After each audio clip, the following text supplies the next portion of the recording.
আর শাকিব খান আমার চেয়ে অনেক সিনিয়র, অনেকদিন থেকে সিনেমা কন্টিনিউ কাজ করতেছে। আমার সংগঠন এইবার শাকিব খানের রাজকুমার সিনেমা নিয়ে কথা বললেন বাংলাদেশের চিত্রনায়ক জায়েদ খান। রাজকুমারের গল্পে রাজকুমারের মতো উপস্থাপন করেছে তার পরিচালক।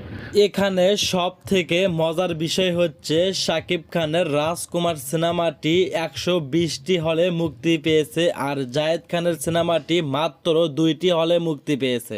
শাকিব খানের সিনেমা 120টা হলে রিলিজ পেল আর আপনার সিনেমা রিলিজ পেল 2টা হলে। জায়েদ খান বলে, আমার তো শাকিব খানের মতো আশা তার নাই, যার কারণে আমার সিনেমাটি মাত্র 2টি হলে মুক্তি পেয়েছে আর শাকিব খানের সিনেমাটি 120টি হলে মুক্তি পেয়েছে। এখানে পার্থক্য কি? আমার তো শাকিব খানের মতো একজন আরশাদ আদনান নাই। আমার যদি একজন আরশাদ আদনান থাকে। পরিশেষে জায়েদ খান রিকোয়েস্ট করে যারা শাকিব খানের সিনেমা দেখবেন তারা যেন দয়া করে আমার সিনেমাটাও দেখে নেয়। আমি যারা শাকিবের ছবি যারা দেখে শাকিব খানের, তারা বলবো সোনার চলো দেখার জন্য।